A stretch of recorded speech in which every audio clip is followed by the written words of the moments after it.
और सदैव ही समाज में आगे रह करके समाज को नई दिशा देने का काम क्षत्रिय का होता है। जहां कहीं भी अन्याय होता हो वहां तुरंत उठ करके खड़ा हो, जहां कहीं पे गंदी बात की जाती हो वहां तुरंत उसका विरोध करे, जहां कहीं भी कोई कलुषित भावों से कोई प्रेरक काम किए जा रहे हो वहां पे उठ करके उसका तुरंत विरोध करे। सिर्फ क्षत्रिय मूंछ पे ताव देने के लिए नहीं होता। क्षत्रिय मतलब एक छत्र राज्य जिसका है समाज पे। शौर्यं तेजो धृतिर्दाक्ष्यं युद्धे चाप्यपलायनम् दानमीश्वर भावश्च छात्रं कर्म स्वभावजम्।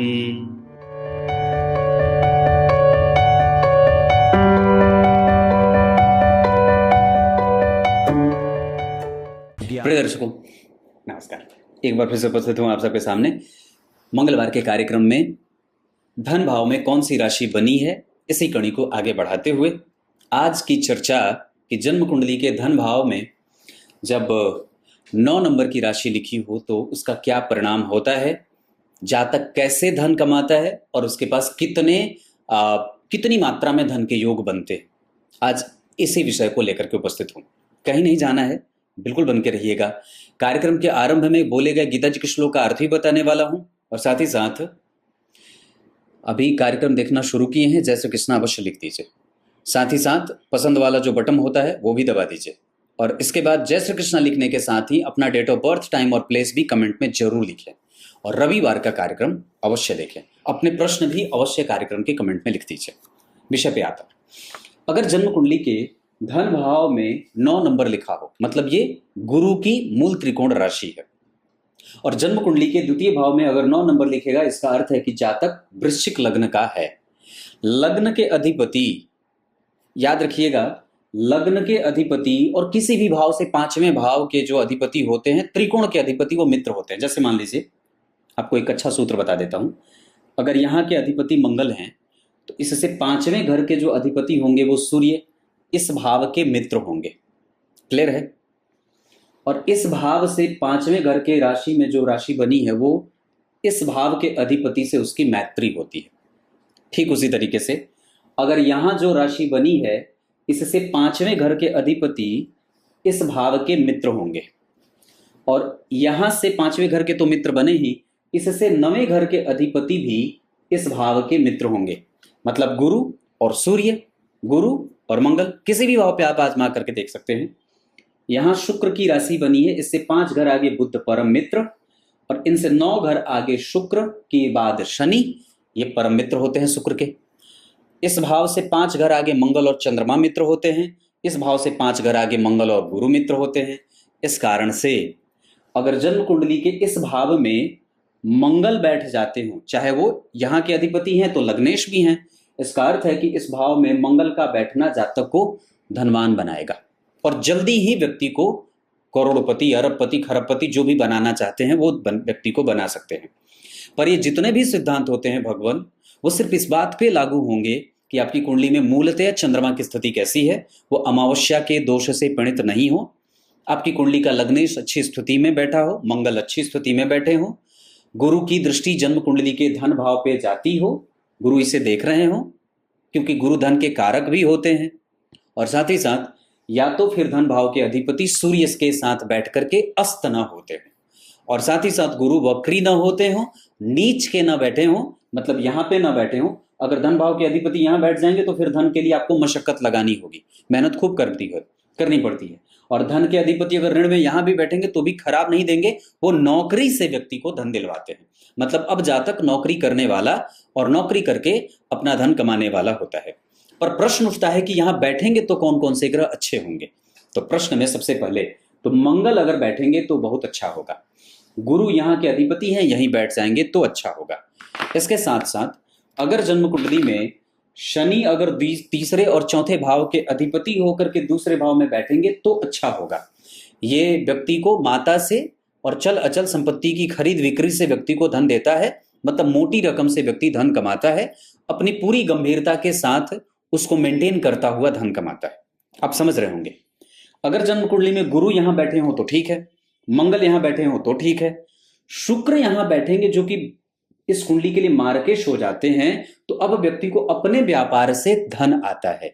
यहां अगर गुरु बैठेंगे या अगर यहां मंगल बैठेंगे तो व्यक्ति को नौकरी से धन दे सकते हैं, या वो अपने पैतृक संपत्ति के साथ ही इतना सुखी होता है कि उसके पास धन बना रहता है। लेकिन शुक्र चूंकि इस कुंडली के लिए मारक होते हैं तो द्वितीय भाव में बैठेंगे तो अब आपको थोड़ी मेहनत करवाएंगे। अगर उसमें भी चंद्रमा पापक हैं तो और मेहनत करनी पड़ेगी। अगर उसमें भी आपकी कुंडली में शुक्र जन्म कुंडली में नीच के बैठे हों तो मेहनत और बढ़ानी होगी। अगर शुक्र यहां बैठ जाते हों तो ये शत्रु की राशि हो जाती है। हालांकि अगर इसके आसपास ही गुरु बैठे होंगे तो शुक्र को बल मिलेगा, पर फिर भी अगर द्वितीय भाव में शुक्र बैठेंगे तो व्यक्ति को थोड़ी मेहनत के बाद अपने व्यापार से या थोड़े अपने जन्म स्थान से दूर जाकर के धन कमाने की नौबत आती है और स्थिति आती है। वो दूर देश की यात्रा करके धन कमाता है और शुक्र का यहां बैठना उतना बढ़िया नहीं होगा। हालांकि धन भाव में शुक्र का बैठना कभी खराब नहीं होता है, तो कुछ न कुछ हद तक जातक को धनवान बना देते हैं और व्यक्ति को धन मिलता रहता है। आप लोग समझ रहे होंगे। उसके बाद अगर यहाँ पे बुध बैठेंगे तो भी जन्म कुंडली के लिए अच्छा नहीं होता है। वो व्यक्ति पांडित्य का काम करके धन कमाएगा, प्रोफेसर बन के धन कमाएगा, शिक्षक बन के धन कमाएगा, बैंकिंग से धन कमाता है, शेयर बाजार से धन कमाता है, व्यापार से धन कमाता है, रिसर्च से धन कमाता है, पनडुब्बी गोताखोरी और टैक्स का काम, टैक्स जो होता है टैक्स वाली चीजें, उससे धन कमाता है। इन सब क्षेत्रों से वो जुड़ करके धन कमाता है। कई बार वो पांडित्य का काम करके धन कमाता है, कर्मकांड ब्राह्मण हो जाए उससे भी धन कमाता है। अपनी पैतृक संपत्ति से धन कमाता है, पैतृक संपत्ति जो पिता का धन है उससे वो धन कमाता है या उसको दूसरा दुगुना तिगुना चौगुना करता है। पर यहाँ पे वस्तुतः अष्टमेश और लाभेश होते हैं तो यहाँ पे इनका बैठना भी खराब नहीं होगा, व्यक्ति को धन देंगे। क्योंकि शुभग्रह होंगे बुध इस कुंडली के लिए अच्छे नहीं होते, पापी भाव के अधिपति हैं, नेष्ट भावों के अधिपति हैं। धन भाव में बैठेंगे, मिथुन राशि या कन्या राशि द्विस्वाभाविक राशि है, द्विस्वाभाविक राशि में बैठेंगे तो अपने बल पे व्यक्ति को धन कमाना पड़ता है। वो किसी के द्वारा दिया गया धन उसको अच्छा नहीं लगता है, अपने बल पे वो स्व उपार्जित धन से धनवान बनता है। जैसे यहाँ पे वो व्यापार करेगा तो कोशिश में वो रहे कि वो किसी का भी व्यापार चला सकता है, पार्टनरशिप में चलाए, पत्नी के ऊपर पत्नी के साथ जुड़ करके धन कमाए या उसके नाम पे व्यापार करके धन कमा सकता है।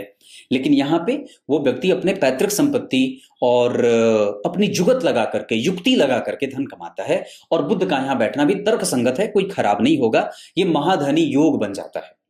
ठीक है ना। यहाँ पे चंद्रमा का बैठना भी भाग्यशाली होगा, क्योंकि चंद्रमा तब एकल भाव के अधिपति हैं। त्रिकोण के अधिपति का धन भाव में जाना अच्छा माना जाएगा और व्यक्ति को वैसे भी पिता से, माता से, कुटुंबजनों से, पूर्व जन्म के आशीर्वाद से, पूर्वजों के आशीर्वाद से, अपने कुल देवता के आशीर्वाद से, पिता के उपभोग के साथ व्यक्ति को धन कमाते हुए देखा जाता है और उसको धन मिलता भी है। चंद्रमा का बैठना भी धन भाव में खराब नहीं होगा। सूर्य का बैठना इस कुंडली में धन को नौकरी से, सरकार से, रोजगार से, फर्नीचर से, यहाँ पे भी व्यक्ति लकड़ियों से कारोबार करता देखा जाता है अगर मंगल बैठेंगे तो, ये बात याद आ गई। और यहाँ पे भी व्यक्ति दूध से, दही से, फर्नीचर से, यहाँ पे अगर बैठे सूर्य तो लकड़ी से, रुई से, शहद से, पुष्प से, सरकार से टेंडर लेकर के, ऐसा कोई भी काम करके वो धन कमा सकता है। और उसके लिए बहुत सारा ऑप्शन बना हुआ है कि वो किसी से भी ऐसे धन कमा सकता है। राजनीति में जाकर के धन कमा सकता है। सूर्य प्रशासन होता है तो प्रशासनिक सेवाओं से वो धन कमा सकता है। अच्छी खासी प्रतिष्ठित नौकरी प्राप्त करके वो धन कमा सकता है। धन कमाने का ये जरिया है जहां पे आप अपना कहां से कैसे धन कमाया जाए ये कुंडली ऐसे बता सकती है। एकादशवें भाव के बारे में चर्चा करी, शुक्र के बारे में चल। अब बात करें कि ये भाव के अधिपति अगर यहां बैठे तो ठीक होगा, पर दूसरी बात कि अगर धन भाव के अधिपति कहां कहां बैठेंगे तो ये इस बात को मजबूती मिलेगी। तो अगर गुरु लग्न में बैठेंगे तो मजबूती मिलेगी, अगर धन में बैठेंगे तो मजबूती मिलेगी। तृतीय और चतुर्थ में बैठेंगे तो, तीसरे में बैठेंगे तो मेहनत बहुत ज्यादा करवाएंगे, ऋण में जाता है, मशक्कत ज्यादा करनी पड़ती है और उसको अपने ऊपर विश्वास भी नहीं होता है, खूब रगड़ करके तब मेहनत करनी पड़ती है, तब जाकर के धन आता है। चतुर्थ में बैठेंगे तो माता के सहयोग से व्यक्ति को धन मिल जाता है और कई बार वो चल अचल संपत्ति, जमीन की खरीद बिक्री का काम करता है तो अच्छा होता है। पंचम में गुरु का बैठना बहुत अच्छा होगा, एजुकेशन से व्यक्ति धन कमाता है। छठवें भाव में भी व्यक्ति बैंक से जुड़ करके धन कमा सकता है और ये ठीक होता है, धन योग बनेगा। सातवें भाव में जाना ठीक माना जाएगा, मैं इसे खराब नहीं कहूंगा। अष्टम भाव में बैठना ठीक नहीं होगा क्योंकि शत्रु के घर में बैठेंगे। नवम भाव में बैठना गुरु का बहुत ज्यादा अच्छा होगा क्योंकि तब वो उच्च की राशि में बैठेंगे। दशम भाव में बैठना मित्र की राशि में बहुत अच्छा। व्यक्ति जब तक नौकरी करता है तब तक धन कमाता है, जब तक जीवन रहता है तब तक वो धन कमाता रहता है और उसके पास काम बने रहते हैं। धन भाव के अधिपति का एकादशवें भाव में बैठना लाभकारी योग होता है। ये व्यक्ति को धनवान बनाने के लिए बहुत अच्छा पोजीशन होता है, जहां पे आप अच्छा खासा धन इकट्ठा कर सकते हैं, जहां आप एक जगह से नहीं कई जगह से धन कमा सकते हैं। शेयर से, बाजार से, बाजार करके, अपना प्रोडक्ट लॉन्च करके। दिमाग का व्यक्ति बहुत बड़ा होता है, फिर वो किसी भी स्थिति में जाकर के धन उगाही कर लेता है। ब्याज पे पैसे चला करके, बाजार को समझ करके, टेक्निकली स्ट्रांग होता है और वो दुनिया की समझ रखता है। बहुत बड़ा व्यापारी बन के व्यक्ति धन कमा लेता है और बहुत अच्छा खासा धन कमाता है। 12वें भाव की स्थिति ठीक नहीं होती है, क्योंकि वो शत्रु के घर में चले जाते हैं। 12वें भाव में अगर धनेश बैठेंगे तो आपको दूर भेजेंगे, या फिर वो ये कहते हैं कि अपने ही जन्म स्थान पे रहो तो थोड़ी मशक्कत करो, या फिर वो आपको दक्षिण दिशा की तरफ भेजना चाहते हैं, या तो फिर आपको पूर्व दिशा की तरफ भेजना चाहते हैं, या तो फिर अगर वो गुरु यहां बैठे हैं तो शुक्र जहां बैठे हों उस राशि की दिशा में व्यक्ति धन कमा सकता है। क्लियर है? इतनी सारी चीजें। अब ये दो पक्ष रहे, मतलब यहाँ पे कौन बैठेगा तो अच्छा रहेगा और धनेश कहां बैठेंगे तो कैसे रहेंगे। अब आपको मैं और भी गहरी बातें बताता हूं। वहां पे जो ग्रह बैठा हो, आपकी कुंडली के धन भाव में जो भी ग्रह बैठा हो, उसके नक्षत्र को आप देख लीजिए कि वो किस नक्षत्र में बैठा है। क्लियर है? और जिस नक्षत्र में बैठेगा, 3 नक्षत्र आएंगे, तो जिस नक्षत्र में वो बैठे उस नक्षत्र के अधिपति की स्थिति देख लीजिए कि वो कौन से, उस नक्षत्र के अधिपति की स्थिति कुंडली में कैसी है। और उसके बाद अगर जन्म कुंडली में यहां पे बहुत सारे ग्रह बैठे हों, शनि मंगल राहु केतु, तो कंफ्यूज होकर के धन आता है। या गुरु शुक्र बुध चंद्रमा बैठे हों तो बहुत आसानी से धन आता है। अगर वहां गुरु और शनि बैठे हों तो व्यक्ति को सरकार से धन आता है। अगर वहां बुध और चंद्रमा बैठे हों तो व्यापार से धन आता है। अगर वहां सूर्य और मंगल बैठे हों तो सरकार से धन आए और व्यक्ति अपना कारोबार भी बहुत मजबूती से करता है।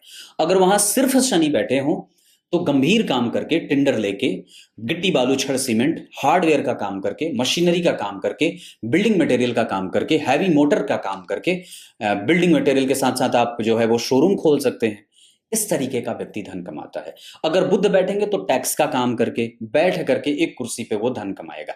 ये इतने सारे उसके एस्पेक्ट बनते हैं धन भाव के। धन भाव पे ये बृहद चर्चा है। अब उसके बाद और भी बातें बता दूं। उस भाव पे शनि के साथ राहु बैठे हों तो मशक्कत देंगे। अगर वहां शुक्र के संग राहु बैठे हैं तो मशक्कत देंगे। अगर वह राहु के साथ बुध बैठे हैं तो मशक्कत देंगे। अगर वहां केतु के साथ शनि बैठे हैं तो मशक्कत देंगे। मतलब अब तब आपको धन बचाने में भी दिक्कत होगी और धन उगाही करने में भी दिक्कत होगी। पर वहां अगर अकेले शनि बैठे हों तो गंभीर होकर के व्यक्ति मोटा धन कमाता है और मोटा धन खर्च करता है। पेट्रोलियम कमा ले, गैस एजेंसी ले ले, गाड़ी का शोरूम खोल ले, उसके बाद क्या बोलते हैं उसको, ट्रांसपोर्ट का काम कर ले, फर्नीचर का काम कर ले। ये इस तरीके का काम वो कर सकता है। गैस एजेंसी वगैरह का काम भी इस कुंडली में ऐसे बनता है। क्लियर है? अब आपको मैं गीता जी के श्लोक का अर्थ बता देता हूं। गीता जी के 18वें अध्याय के 43वें श्लोक में मैंने पीछे ब्राह्मणों के कर्म बताए थे। अब आज बारी क्षत्रिय के कर्मों की है, जो कभी युद्ध में पीठ न दिखाए, जो सदैव महिलाओं की सुरक्षा करे, चाहे वो अपने घर की बेटी हो, चाहे वो किसी के घर की बेटी हो। कभी किसी भी महिला पे कुदृष्टि ना डाले।